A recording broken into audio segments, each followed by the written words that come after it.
Will you attend his address tomorrow? I will not be attending. There's currently a crisis of democracy and apartheid. And I think that this is something that has been a consensus among human rights organizations. Alexandria Ocasio-Cortez, she's having none of this Jewish stuff on Capitol Hill. She will not put up with the Jews being greeted as friends and allies on Capitol Hill. She will protest along with a whole gang of lefties that are boycotting. And Joe Biden yesterday falling asleep in his soup while talking to the Israeli president in the Oval Office, murmuring and mumbling and his head dropping. And he had his cue cards and still he couldn't keep up. He was nodding off. They had to come in and tase him. They had to go get a taser and tase him just to wake him up. Pretty extraordinary stuff. You're a Democrat Party. Well, once again, happy Wednesday and welcome back.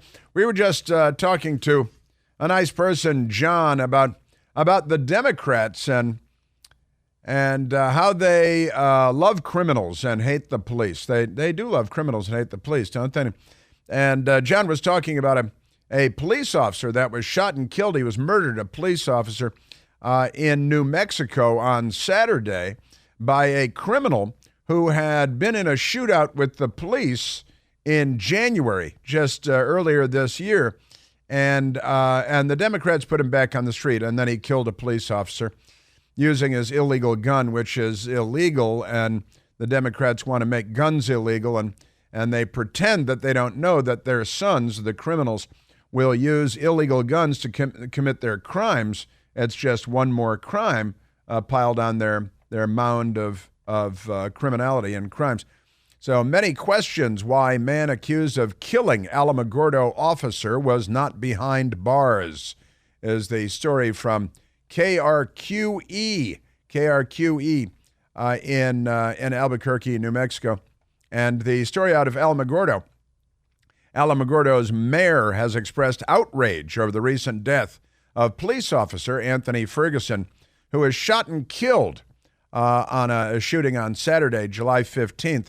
The mayor said the gunman, 26-year-old Dominic De La O, I've never seen this name before, D-E space L-A space letter O, and that's De La O, shouldn't have been on the street in the first place.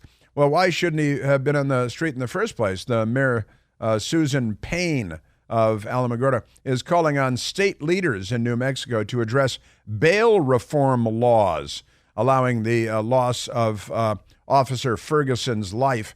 And she said, the mayor, Susan Payne, the entire incident occurred because a dangerous man who we know had been previously accused of breaking the law decided that preserving his freedom was worth more than the life of a person who we tasked with protecting and defending the freedoms of our law-abiding citizens. Now, see, the recent shooting was the second time this year that De La O was shot and wounded by Alamogordo police. The New Mexico State Police said Alamogordo officers had another encounter with De La O back in January when police approached De La O for outstanding warrants. Police approached him. He had, among other things, DWI, prior aggravated fleeing, then led them on a high-speed chase, eventually pulled out a gun, and then an officer shot and wounded De La O. This is in January. He's got a gun. He's getting into a gunfight with the police, and he's back on the street again, and then over the weekend he murdered a police officer. Why? Well, because of Democrat Party policies, no bail, putting the criminal back on the street.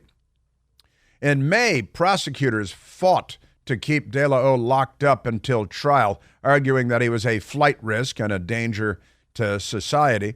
And at that time, the judge released him. The judge said, oh, no, we're going to release him.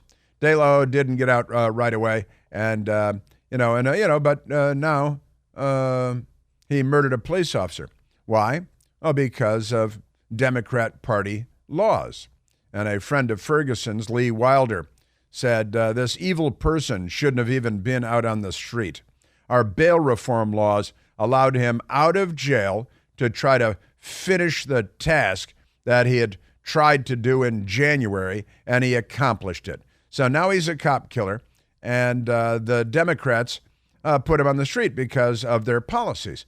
And interestingly enough, I come from the great state of Illinois, and at least for 14 years of my childhood, and in Illinois, I was trading texts with my brothers still in the greater Chicagoland metropolitan area, and all this, and they are shaking their heads yesterday and today because in Illinois, well, the story yesterday, court clears way for Illinois to become first state to eradicate cash bail, which is what the Democrats do because they love the criminals and they hate the police. The governor there, the billionaire Hyatt family fortune porcine, bought the job crook. He'll probably end up in a penitentiary like so many Illinois governors do. Governor J.B. Pritzker praises state high court ruling, which allows new law to take effect in September. Illinois is set to become the first state in the nation to end cash bail after the state Supreme Court, packed with Democrats over the years, of course, ruled that the landmark state law did not violate its constitution, a provision in the state's controversial Safety Act, SAFE-T, all capital letters because, of course, it's an acronym, was set to end cash bail on January 1st, but it was met with legal action from prosecutors and sheriffs in dozens of counties who said the law was unconstitutional, diminished public safety, and put law enforcement at risk. Well, that's exactly what the Democrats want. They want to endanger public safety, to put law enforcement at risk because they're anti-public safety, because they and their children are, for the most part, the criminals. They hate law enforcement. They want to defund and abolish law enforcement in many cases. And so, no cash bail. That's good. Now, dozens of sheriffs and prosecutors across the state objected fervently and took legal action to stop them. But the Democrats were successful in bringing this about because of their corrupt Supreme Court. This is why they want to pack the U.S. Supreme Court so they can take lots of stupid ideas to the U.S. Supreme Court and win. That's your Democrat Party. A Kankakee County judge ruled in December that the law was unconstitutional, which the state's highest court overturned on Tuesday. That's yesterday. Under the new law, judges will not require suspects charged with crimes to post bail in order to leave jail while they await trial. Suspect deemed a threat to public safety or those who are likely to flee can still be required to remain in jail, CBS News reported. But of course, the Democrat judges won't do that because it'd be racist or something. It's pretty amazing. So the state Supreme Court's ruling means the end to cash bail will take effect across the state beginning September 18th. Other states have enacted reforms to abolish cash bail for many cases, but Illinois is expected to be the first state to eliminate cash bail entirely. Just get rid of it, according to the Chicago Sun-Times. Now, this is your Democrat Party, which is pro-crime, so we get more of it, pro-criminal, so we get more of them, anti-police, so we get fewer of them, and what was I talking about yesterday? New York City, they're down 1,000 police officers. Washington, D.C. is down 500 police officers. And crime is skyrocketing in New York and Washington, D.C. And day before yesterday, the mayor appointed a new police chief in Washington, D.C., who is a woman of color. And she had just come from being the head of the police department's Department of Diversity, Equity, and Inclusion, which is going to have to be changed to Diversity, Inclusion, and Equity for DIE. Now, my family in Chicago, they're concerned about this. They're throwing out cash bail. That's going to make Chicago in particular, and the state of Illinois more broadly, more dangerous than it is today. And I think the crime rate is already too high, but call me old-fashioned. So we got that going for us. The New York Times is a newspaper of sorts, And the New York Times has dropped here. The best story is from not the New York Times, but people writing about the New York Times in their story. New York Times casually drops a truth bomb, : they love their colons. About 30% of COVID deaths weren't from COVID. Now, where did we have, we played the audio last week of, who is it? Robert F. Kennedy Jr., I think, saying we are 5% or 4.5% of the world's population.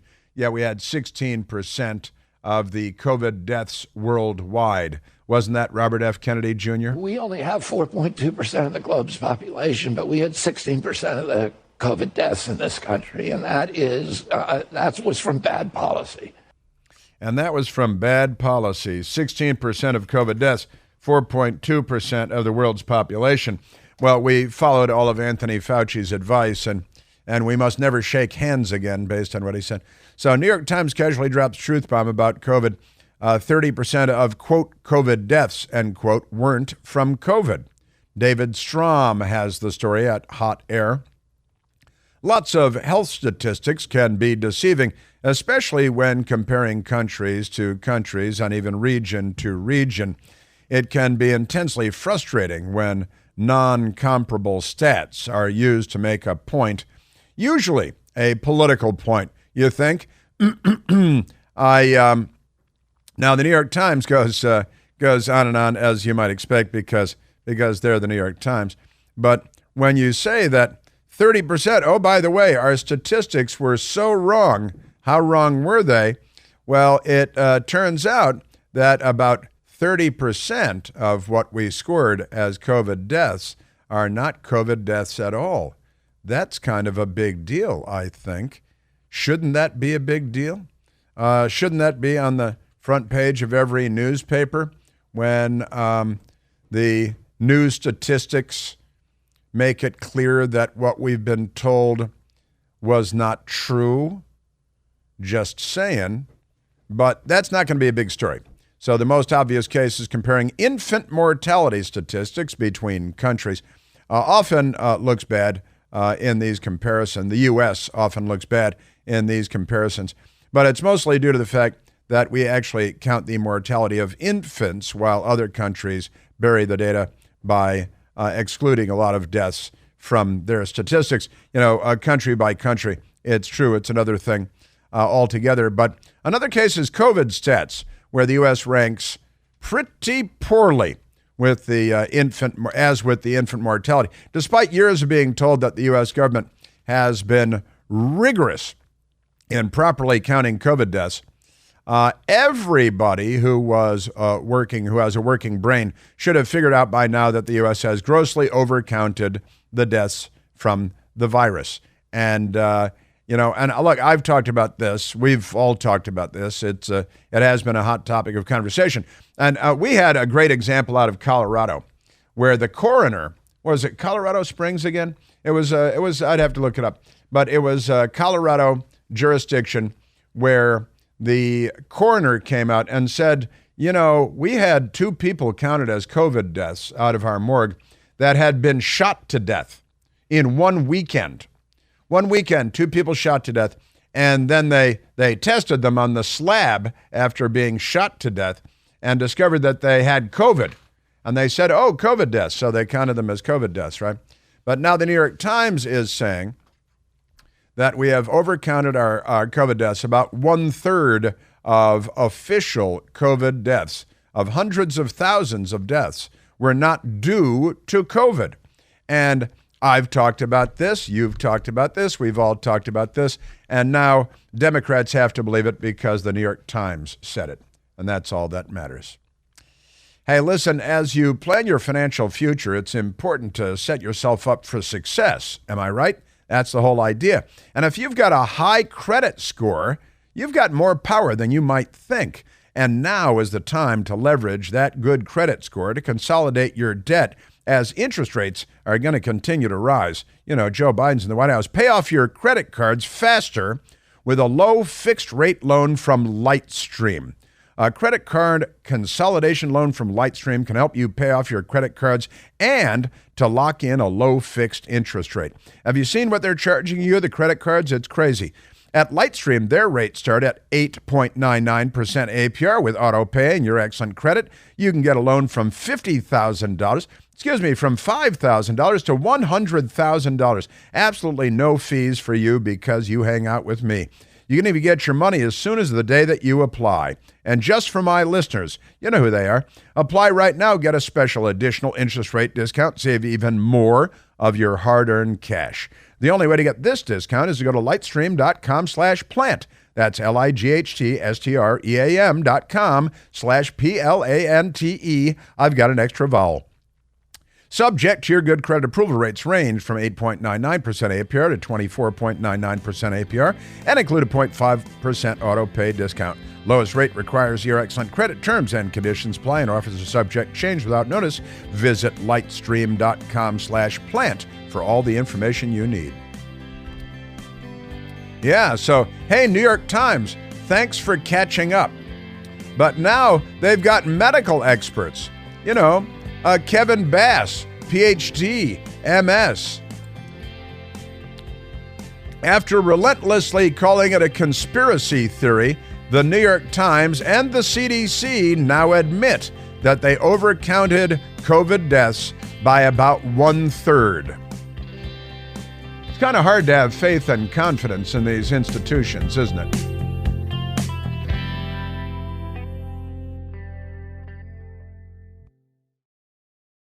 Hey, it's Chris Plante, excited to tell you about our July 2024 Listener Sea Cruise. We'll be sailing around the British Isles, visiting Scotland and Ireland. Please join us. Book by this July 31st for extra savings. Visit ChrisPlanteCruise.com.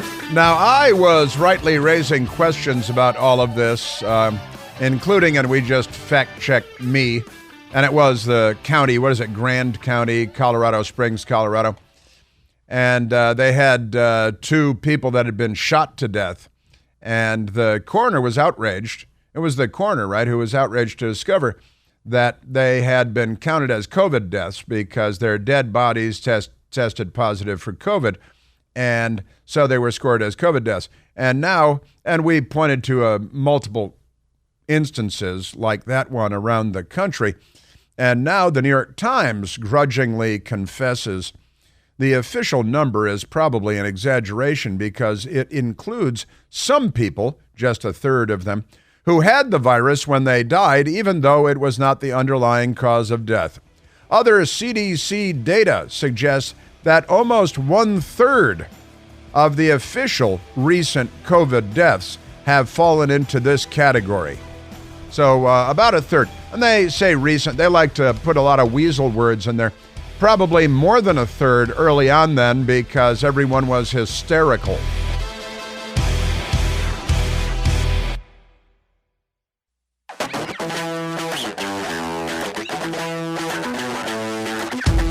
Yeah, so the New York Times, using CDC data, now says perhaps 1/3 of the deaths that we have counted as COVID deaths were not COVID deaths at all. You may or may not remember Dr. Deborah Birx, of the scarves, of the, what kind of fancy scarves, like Hermes or something like that, scarves. She always wore the scarves.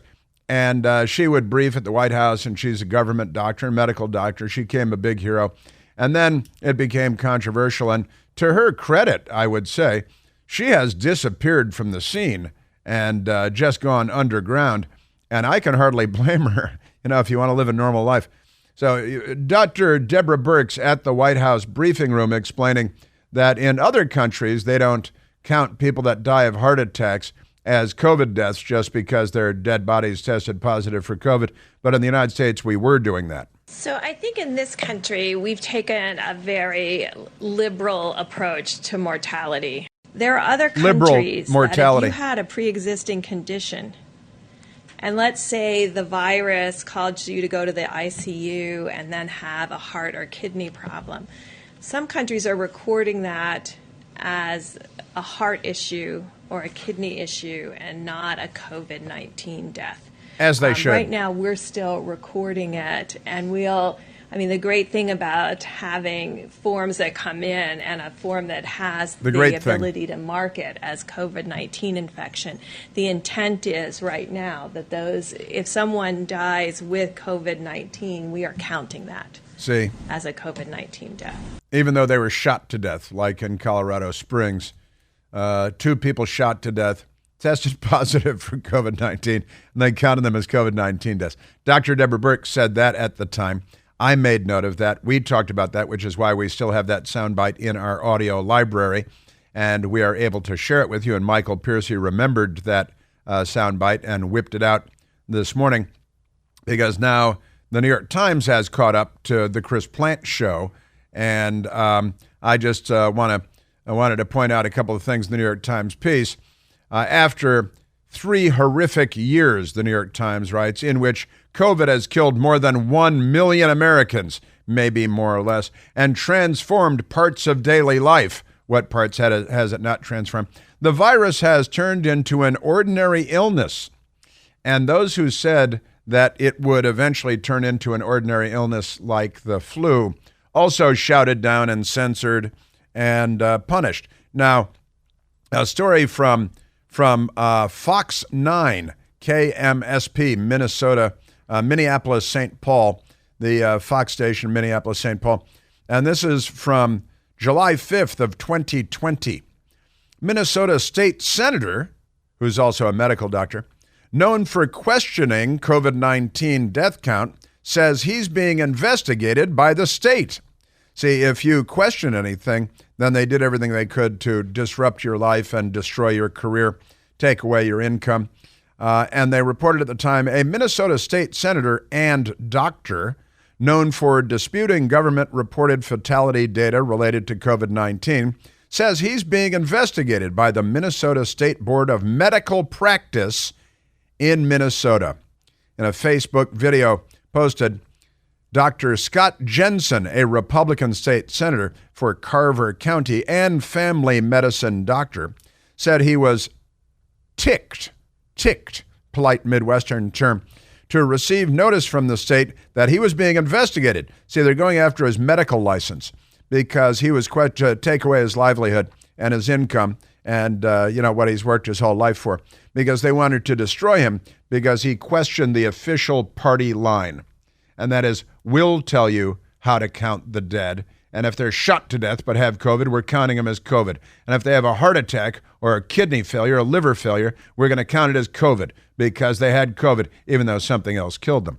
And I pointed this out at the time. I pointed out when Deborah Birx said it. I pointed it out when the 2 people shot to death in Colorado were counted as COVID deaths.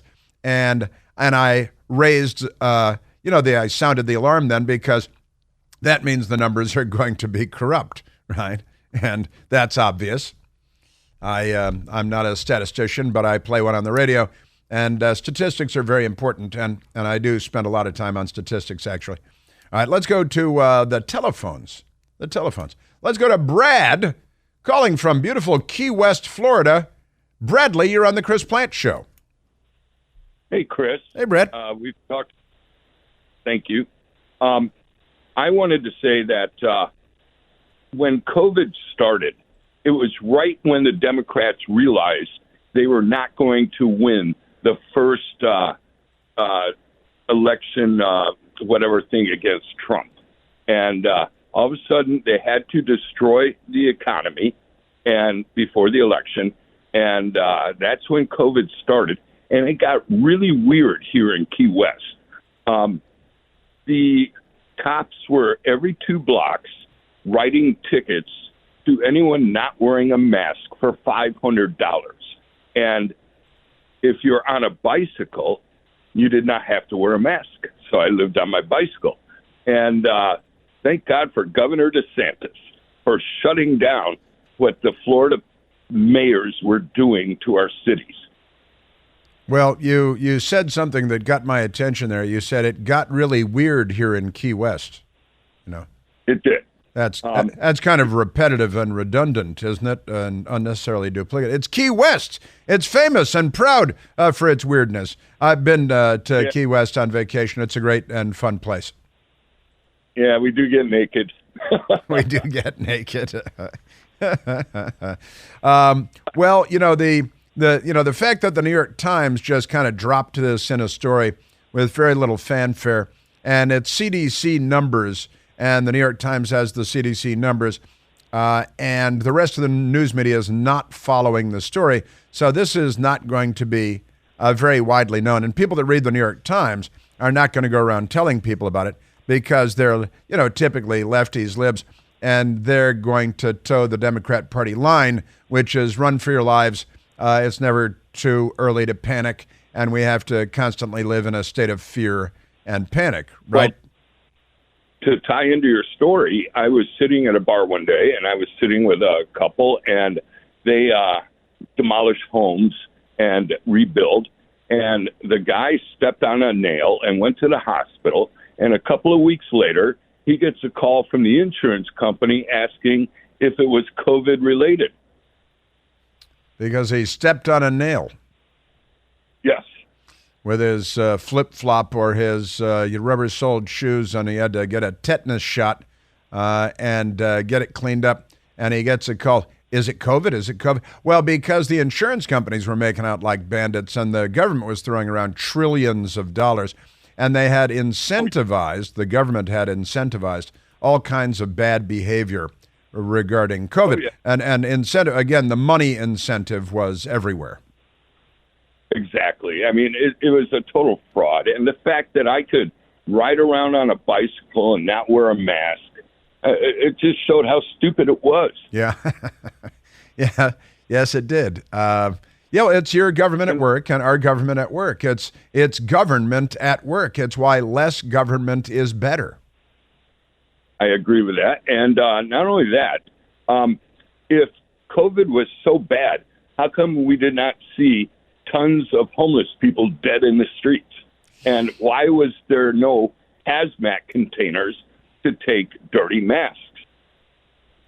Oh, that's a fun question. I hadn't thought about the dirty masks. The germs probably only live for so long on there, but nevertheless, and notwithstanding, we're in such a state of panic. And since you mentioned homeless people, I was reminded of another story that I was doing yesterday on my Newsmax show, 9 p.m. Eastern, Monday through Friday, on Newsmax. But, Brad, in Canada, and I made mention of this a couple of days ago, but it gets worse. In Canada, they have what they call medical assistance in dying. They call it MAID, M-A-I-D. And you can go to the government and say, I want to die, and they'll put you to sleep like you're a stray dog. And they're expanding the breadth of the Canadian assisted suicide program. There's a woman, 47-year-old woman with anorexia who weighs 92 pounds. And she's gone to the state and said, I've had anorexia for 40 years. I'm not having any fun. I'd like to off myself, and I'd like your help doing it. I'd like lethal injection. Now, it's lethal injection that they do. And they have outlawed the death penalty. They banned the death penalty for murderers and, psycho killers, serial killers, mass murderers in Canada. They outlawed the death penalty. But now if you've got anorexia, they'll kill you. You got to volunteer, of course. And then they've taken polls. And about 1/3 of Canadians believe that because they have this program called MAID, Medical Assistance in Dying, and they call it MAID. Hey, the maid's coming over tonight, Daddy. Hey, Mom, here comes the maid. Really? The maid? We don't have a maid. And, oh no, just coming to kill you. And it's the government of Canada doing this and it's in the name of liberalism. No death penalty for murderers. But if you've got anorexia, they'll put you to sleep. This is pretty crazy. Now, this is the most disturbing part, Brad, and that is that about 1/3 of Canadians believe that you should be eligible for MAID if you're homeless. So if you're homeless and it's, you're having a bad day, you go to the government and say, hey, I'm homeless, I'm traumatized, it's winter time in Ottawa, I think I'd like to be put to sleep like a stray dog. And they'll say, oh, okay, get in line over here with all the other homeless people. And mentally ill, there are mentally ill people that can get in line. At what point does this become Nazi Germany? The gypsies get in line over here. People with Down syndrome, which the National Socialist Workers Party did. Hitler's Socialist Workers' Party. And listen to this, 41% of young people in Canada, 41% of young people in Canada believe that if you're living in poverty, that you should be eligible for the Canadian death ritual. Sound like a good idea, Brad? Sound like liberalism to you? Oh, yeah, 100%. I know. What can you do? I mean, honestly, Brad, thank you for calling and have a great Key West day. It is an amazing place. You lived there for a long time? 4 years. I grew up in Northbrook. Northbrook, Illinois, just outside of Chicago. Illinois. That's great. Well, Key West is a great, fun place, except when hurricanes come through. Other than that, really great stuff. Ernest Hemingway. Last year, the hurricane that went by was on my birthday. Is that right? Congratulations. Did you celebrate? Sorry? Did you celebrate? No, there was nothing open. Oh, that's a bummer. All right, Brad, thank you very much for the call. Great call. And this Canadian thing, 41% of young people in the survey said you should be eligible for the death benefits in Canada. They'll put you to sleep if you are living in poverty. Now, what exactly does that mean? Do you have to meet certain government criteria for living in poverty, or can you just say, I'm not as successful as I thought I was going to be? When I was 20, I was sure I was going to be very successful financially and very wealthy. And I got to tell you, I'm still living in a studio apartment in a so-so neighborhood. I think you should put me to sleep. And 41% of Canadian youths, well, young people, said that, you should be eligible. And homeless people, a third of Canadians say if you're homeless, you should be eligible for the death penalty. But it's not a penalty. You got to, that's a crazy story. Completely crazy. Man, oh man, I am telling you. We have the mailbag today too. We have the mailbag, and I'm gonna do my best to get to it because I'm terrible at that. But I blame Michael Piercy most of the time. I don't really, but there it is. So we got that, Brad in Key West. Yeah, and the COVID deaths. So the New York Times has finally said, well, the total number of Americans dying each day was more than 30% higher than normal. But then it turns out, hey, here's another 30% stat. We were overcounting by 30%. A shocking increase, they say. For long stretches over the past 3 years, the excess was above 10%. This is, they're going on. Then finally they get to, oh yeah, but the CDC numbers say we're overcounting by about 30%. And again, if you said this back then, as I did, you were in danger of being canceled and punished, and in Minnesota, the state medical board would come after you. And then it turns out later that you're right. And what office do you go to get your reputation back? The left doesn't care. They don't care about you. They don't care about human life. They're the left. They've got the voluntary human extinction movement going. That's an actual Democrat Party organization, voluntary human extinction movement, where you should not procreate, not make children, and you should die soon in order to leave the planet to the bees, as dog meant it to be, because dog is their co-pilot. CBD is everywhere. Am I right? Putting CBD in everything these days. Well, my friends at Generic CBD have infused their #1 best-selling, deep-penetrating muscle and joint cream with CBD. And let me tell you something. The stuff is amazing. It melts right into your knees, your elbows, shoulders, your back, especially those stiff hands, knuckles, fingers. It goes to work in seconds, and it's a fantastic moisturizer. I know this. My best girl told me. And the company's called GenericCBD.com. You've heard me talk about them before. They sell premium CBD products for a whole lot less cash. And right now, you can try their muscle and joint cream for free. It's free. You just pay $2.95 for the shipping and handling, but don't worry, it's not a subscription. There are no strings attached, nothing like that. They just want you to try it because they know you're going to love it. You're going to buy more for yourself, for your mom, for your anti for everybody. So get your free sample today at genericcbd.com. GENERICCBD.com. That's genericcbd.com. These products and statements have not been evaluated by the Food and Drug Administration. These products are not intended to diagnose, treat, cure, prevent any disease or illness.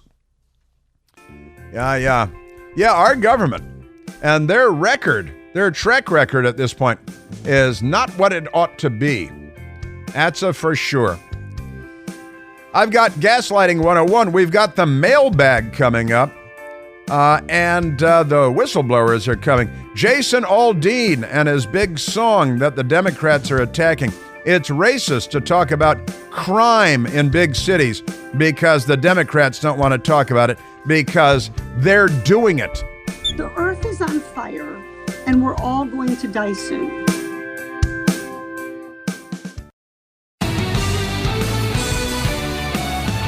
Now, Barack Obama has a poor half-brother living in Africa named Malik Obama. Malik is his name, and he's the guy who lived in the metal shed while Barack Obama was flying around on Air Force One.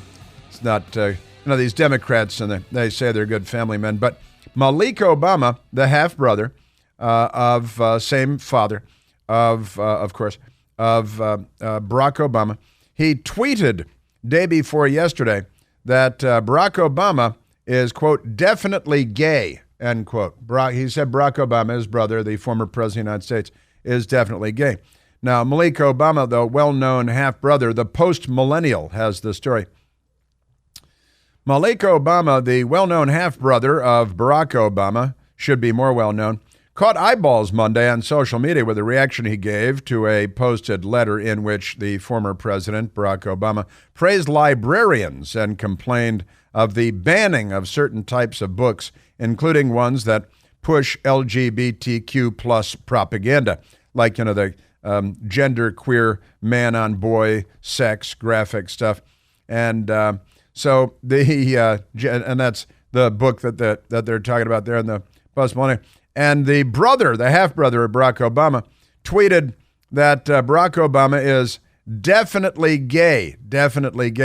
And then, after thinking about it a little bit, decided to delete that tweet. So that tweet was deleted fairly quickly. Anybody call Larry Sinclair? Do you have Larry Sinclair's phone number? He's the guy who said he had sex with Barack Obama. That's another story.